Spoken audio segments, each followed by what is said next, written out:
I've been so alone ever since I left the tribe. That's just how it goes, cause I like the lonely vibe. Yo, what is up guys, SurgicalGoblin here, and today with a new video. And in this video I also have an announcement, because as you guys can see, I'm in Clan Wars #1, and me and the other Hammer eSports guys will face other clans. So in this episode we will be facing Mortar Kombat, but in the next week you guys can let me know in the comments down below who we have to face. For example, Elite Gaming or someone else, just let me know. And me and Backstabs will shoutcast. Yo Backstabs, what's up? What is up, everyone? I am Backstab here with SurgicalGoblin, and we have a great matchup versus Colton and his crew. Yeah, it's really nice. So I actually recorded it live, but something went wrong, so we have to go over it again. So Backstabs, are you ready? Yes, I am. Let's go. So the first match, DWL Alright. from Hammer eSports versus Murph. I can't see his name because it's Android, but iOS will see Murph. So yeah, Definitely. when they both had 10, they will split their archers. So would you do the same thing, Backstabs, with that starting hand, or would you go with something else? Definitely, it's one of the most passive ways to start out a match. You know, archers in the back, defends both lanes, and it's very passive. Yeah, exactly. Like see what your opponent will drop, or why would you split them? Definitely, you want to see what your opponent has. And look, we have two Royal Giants Yeah. coming out from both competitors here. Yeah, it was crazy. When I was recording it live, I was like, wow, is this a mirror matchup? But DWL doesn't have Furnace and also doesn't have Lightning. And at the end, you will see something with that. We will see that soon. But that was really interesting, actually. Yeah, definitely. Do you think Royal Giant is back?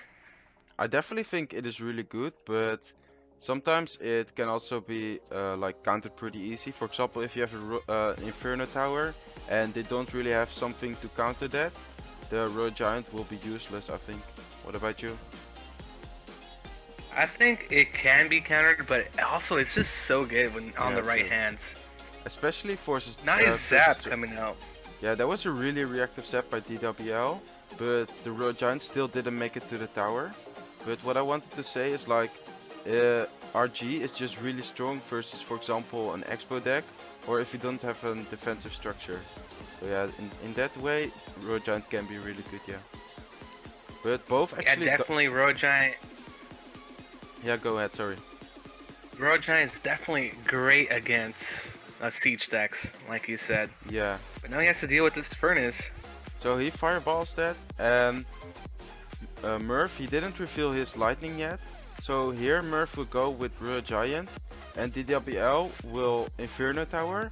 But as you guys can see, the minions of Murph actually distracted it, and he zapped it. So the Royal Giant will get 2 shots, and he also locks the archers to chip away at the tower. So Murph is up on elixir and also a damage, so it's not really looking good for DWL. But what do you think he has to do to come through? Because Murph already showed all of his cards. Ooh, the misplacement. He needs to place his Infernos better. He's not timing the Royal Giant properly. Yeah, and true. the minions are just distracting the Infernos. So great play by Murph so far. Yeah, exactly. And what do you think DWL can do to get through that furnace and then discard me and archers and minions all the time? He just needs to prepare a better push and better counters to the trips. Furnace doesn't really do much to the Royal Giant. Instead, for just really tanks. He needs to worry more about the troops or defending the Royal Giant. So at this point, DWL goes again with a Royal Giant, because he know his tower is down to 622, and Murph could just go with Royal Giant and Lightning again. So he tries to push again, but he doesn't come through. And I think DWL has to be more reactive with his zap. What do you think? Yeah, definitely. Now you see a little bit of the better positioning of the Inferno there, but it's probably too late. That tower's already down to 500 HP now. Exactly, because they are both going for the same lane. Murph could just lock in defense, because DWL keeps placing his archers there. So Murph can just cycle locks, and then eventually the tower will be in lightning range. So DWL is in a really bad situation now. So he's forced, again, as you guys can see, again he chips away with the lock, but he is forced to go with a Royal Giant. But Again, Murph has the furnace ready and the minions to kill the Royal Giant. So not looking good for DWL now. So let's see what he does. So Murph comes with a Royal Giant again. DWL will Inferno, but as you guys can see, Murph just can lightning the Mega Man and the tower and then locks for the W. So Mortar Kombat takes the first win. And the next match is actually really interesting. Can you tell us why, Backstab? Because I am in it. Are you ready? I am ready. Let's go.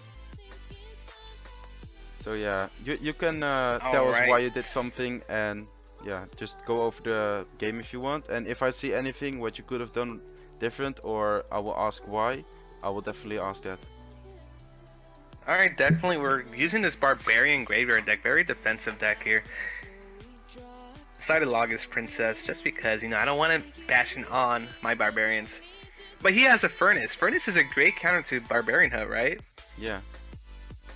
This is actually really interesting because you just log and you still had a really good answer to his skeleton army. Like, was you prepared for him playing Zapbait? Because you also had arrows and fireball plus a lock, which surprised me. Definitely, Middle Sky is one of the most renowned Spellbait players. He actually went CR on AO, I think number 13 with Spellbait. Okay, interesting. So I needed to prepare a deck that was going to answer that. And look at that fireball value, getting the Furnace, indeed, that was getting crazy. the Princess. That was really nice. Hitting the tower, Furnace and Princess for 4 elixir, that's just so nice. Yeah, at this point Definitely. I knew you were good, but you didn't show your arrows yet, so I was a bit worried about this main horde. But then when you showed your arrows, I was like, easy win actually. Easy win, yeah, I got every answer to his Spellbait. There you see right now his Goblins. Just this deck does very well on defense, and the Graveyard just puts in so much work. It's super overpowered right now. Gets a lot of consistent damage. Yeah, true. Even if you have like 2 or 3 counters ready, I feel like a good player will still get damage all the time. Like, it's so hard to defend. That's the issue with the Graveyard, is that, you know, you can be a really good player, but there's no way to consistently defend against that card. Way Especially too hard. With like control decks, I used to play Rocket, and I think it's still viable. But against a good Graveyard player, you can be screwed pretty easy. So yeah. Definitely, and there you saw the prediction on the Goblin Barrel, saw the prediction on the arrows. Yeah, really nice. Watching the shadows. Just definitely working him out. Look at this Skeleton army, it actually pushes through to my Barbarian Hub. Barbarian Hub is just so tanky though. Yeah, it true. barely takes any damage. It's amazing. When I play Hawk Rider, I'm not really a Hawk Rider player, but when I play it against Barbarian Hub, there's almost no way of coming through. Definitely, it just takes Hog like 6 shots to get through. We gotta do the math after this. Oh, that was really nice. There we go. The how do you call it? The reactive arrows on the main horde, and then you actually dropping the lock also on the Scar army. It was really nice because your Graveyard could get on the tower, but then one Barbarian with 2 archers survived, and that took down the towers. That was really nice. And I'm actually surprised. I'm actually surprised your tower was still at 647 damage, because you had almost you did have an answer for all his Zapbait or Lockbait cards, but he still dealt a lot of damage, so that was really well played by Middle Sky as well. Definitely well played. Also, I just took a Goblin Barrel to the face just because, you know, it was fine. I knew it was going to win at that point, so I just let his Goblin Barrel hit my tower. Yeah. Are you ready for the third match? A bit of a handicap there. I am ready. Okay, let's go. Alright, here we go. We have Marcus versus Real Misa, ex Silent members going at it here. Yeah, they also faced in the bracket, right? I think Marcus said something about that. Yeah, that's nice. So I think it was a while ago, but they did face in I think it was a $25 bracket, and Real Misa did end up taking that one. So. Yeah. So as you guys just saw, Marcus went aggressive with the Hawk Rider skeletons, and the Hawk Rider got 1 hit as well as the skeleton, and Real Misa did answer it with a Mega Man with Ice Spirit, but Marcus still got a hit with the Hawk, so that was really nice. So I was quite surprised when he showed his collector. What do you think about the collector? Like, The collector's kind of in the same place. It's very risky now because it's 6 elixir, but if you get ahead, Yeah. it's definitely super hard to stop. It's still the same as before, it's just a little bit more risky. Would you do the same thing as Real Missa just did, like rocketing the Mega Man when Marcus? I don't just think he played his expected 3 collector? Musketeers. Yeah. So Definitely, he doesn't have nothing to answer 3 Musketeers now. Look exactly, at this the hog Rider getting pushed gets down full untouched health. to the tower. It's crazy. Marcus zaps, so Oh my. wow, that does so much damage, dude. So at this point, I was pretty sure Marcus could get the game because Real Missa is using the rocket chip deck with the miner, and he either has to rocket the collector or go with the miner, but then he can chip away at the tower. So I think Real Missa is in a really bad situation right now. Definitely, his deck does not do really well against 3 Musketeers.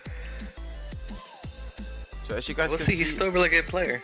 yeah, indeed. And as you guys just saw, he hit 10 elixir. He went again with split push with the musket, so he forced Real Missa to rocket those two, and then he could sneak in a Hawk Rider.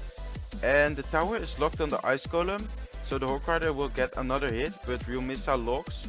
So that actually puts down the tower to 234, but Marcus doesn't have any spells. So at this point, if Real Missa could come through, he would still take the game. But Marcus has 2 collectors down, so I was pretty sure Marcus would get this. What about you? Definitely at this point, Marcus is definitely he has 2 elixir collectors up, and he's definitely up as well in damage. So Yeah. he's looking like the favorite to win this one here. He's already pushing the 2nd tower. As you guys can see, he has Valkyrie, and he didn't play it all game long. What do you think about that? Should he put another card The in Valkyrie there? was probably for a niche pick, like to try to counter the graveyard. That's what Yeah. I'm feeling. Just to be sure or something, or like Yes, why do you graveyard think he can be picked really it? tricky. Okay, yeah, interesting. Especially when I saw it, I was like, wow, he had Valkyrie as well, but now I actually understand why, because he didn't really had an answer to Graveyard, and Valkyrie is a good counter to it, so that made sense. So at this point, we're Yeah, 2-1 definitely Mark versus- is building a really good deck against Real Misa. Yeah. There we go. Hammers up 2-1. 2-1 versus Mortar. So at this point, if we win one, it's 3-1, and that means we won. Yeah, but let's see who we got next. we will still got do the Mitch, 5th match. So yeah, are you ready? Set. Are you ready to watch? I am ready. Okay, let's go. So Mufja versus Tron, and as you guys can see, Tron is running the popular Barbarian Hut deck, and Mufja actually has a Graveyard deck, so let's see how that turns out. So Yeah, when Graveyard versus Barbarian Hut. yeah, really interesting, but Mufja does have an advantage in this game, as you guys will see soon. He has a boulder as well, so that definitely helped him out in this game. So he split those definitely. archers really close, and one barbarian could get a hit off. Do you think there was a misplacement, or do you think it doesn't really matter? It's super important misplay because you know the archer's still gonna get the damage on, but it is a misplay. Yeah, Every little bit of positioning counts in this game. exactly. Especially when you're facing a clan like Mortar. They are really good guys, and do you like Tron is going with Graveyard so aggressive? Would you do that as well, or would you either save it for a good moment? I felt like he had a really good push going. It was a good chance to take out the Graveyard, but Yeah. unfortunately for him, he didn't have his Fireball ready for those Barbarians. So. Yeah, and then he fireballed, and that put him down a lot. Would you fireball there as well, or would you just wait and defend that with a Mega Man, because he did have Mega Man in his cycle? I think I would have fireballed that too, because it was a bowler, Yeah. tower damage, and Barbarians. Yeah, exactly. It was a really good fireball indeed, but it did put him down, but Mufja didn't really punish him. He's just sitting back and waiting for the perfect moment with the Graveyard. He didn't reveal the Graveyard yet, and also the freeze, and I think that's really good. Like Yeah, he this- definitely has that in the surprise factor yeah, exactly. coming in. Let's see how he catches him off. So Tron responds with a Mega Man, and I think that's really good. But Mufja decides to Graveyard now on the right side without supporting it, but it is still dealing some damage. So let's drop our he actually dropped his Barbarians on his Graveyard. and he also dropped his minions, but he overcommitted there in my opinion because the Mega Minion already died to the tower. What do you think? Do you think he overcommitted? I think he needed to throw out those minions because the barbarians were still coming in, and they do a lot of damage. Yeah, that's true. Yeah. So at this point, Here Tron we is go. just cycling and going really aggressive, but Mufja is also putting his own graveyard, which I think is really smart because he doesn't want to, as we just said, like a good graveyard player will still get consistent damage, so it's important to actually get damage yourself as well. So it was really well played by Mufja. And did you see that split archer actually getting like 3 shots onto that that's tower? crazy, yeah. That's why splitting the archers is so good, because they can Yeah. catch the enemy off guard. Especially when it gets locked on the tower. Here we go, both players kind of even in damage. So he hasn't revealed his freeze until overtime, and there he pops it. So his tower, or Tron, his tower is actually down to 429, but he's going with another graveyard. Let's see if he can actually get his fireball in time. But Mufja also supports it with archers, so just really well defense. And as you guys just saw, he zapped his king tower as well. There he says well played, and Mufja has a graveyard on the tower, so that actually takes it down. So 3-1 now, so that means Hammers wins, and I will face Colton next, and I actually did it live. I think it's really hard, but also good, so I'm ready to watch. What about you? I'm ready to see what mistakes you made Yeah, true. against his, because you were playing live. It's a lot harder to play live than it is Yeah, it just to was. play, Yeah. you know. Okay, I'm ready, let's go. Alright, let's go. Okay, so with this starting hand, I actually didn't really like it because I like to put either my Ice Spirit down or my Ice Golem, but I couldn't really drop anything, and he dropped his Furnace, but I don't really have anything to counter that, so I went with a Miner, and I don't really like to doing that. So the start I already wasn't really in my favor, I think. Would you do Yeah, the same definitely thing, your like- starting hand was... I would have definitely went with Miner as well, but I would have put it in the little top left. Yeah, okay. Start off. You know what I mean, on the top tower. So here he dropped I his think you Giant, make the same and- mistake. Yeah, I went aggressive. Like I think I didn't want him to build up a really strong push, because at this point I already knew a bit that he's running that deck. So I could drop my Ice Golem to tank for the graveyard, and then also, but I was lucky that he didn't zap the Inferno actually, because if he did zap the Inferno, his Giant would make it to the tower, I think. Yes. A key thing to note here is your positioning with the Miner was 80% of the time in the front. We'll watch it here. Yeah, true. Yeah. Yeah, as you just Right said, there, indeed, yet again. like live battling, and then also trying to commentate in a language which isn't your native language, it is really hard, yeah. Yeah, all props to Colton too. Great player. Yeah. Yeah, definitely. Also really good streamer and YouTuber. He's killing the scene, yeah. Really nice. Yeah, definitely known for beatdown decks. Like, just tank heavy orientated player. Yeah, true. And then being the graveyard, really strong and popular. And then in combination with one of his favorite playstyles, he's just really good with it. Definitely, yes. I was a bit late Here we with go. my minions actually. And my archers, I misplayed that. Wow. So I actually put Yeah, down definitely my you got archers to your in the 2 fire spirits, and that took them out, so that was really bad. And at this point, this giant is What a just... great push. Wow, yeah, really well played by him. And as you just said, There we yeah, go. like the miner again in the same spot. And at this point, only 30 seconds left, and like his tower, I barely touched his tower, so really well played by him. Yeah, he's just doing really great on defending. Yeah. We got the rocket offensive now. A ton of damage on that tower. Now you see the power of, you know, minor rocket doesn't seem like it gets so much damage, but it surely can. Yeah, true. Yeah, I feel like if I switched up the miner placement more, and then I might have chipped away a bit more. And then also, like, if I play defense better, for example, me dropping the archers into the fire spirits, that was pretty bad. So, yeah, I definitely could have done some things different to yeah, like take the W. But what do you think I did different in the game? Like only the minor placement, or what would you do actually?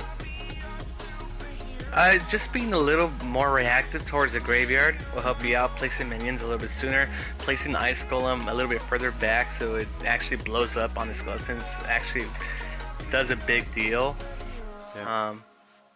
And yeah, your minor position was a little off, and your starting hand as well. I Yeah, think his true. deck Yeah, is overall a definitely. little better built Yeah, yeah, against yours. yeah, true. So I was really happy that we took the W in this one. And what clan do you actually want to face in a next series? Like, in what clan are you interested in facing? I'm really interested in reaching out to Add eSports. I feel like they're a Yeah, fantastic upcoming European clan. yeah, definitely. Yeah. So yeah, guys, like this was the episode. If you enjoyed me and Backsteps going over those replays, next time I will try to do it all live. And also let me know down in the comments below what you want to see, what clan we face. And I hope you enjoyed this video. Please don't forget to like, don't forget to subscribe, and I will see you all in the next video. Bye.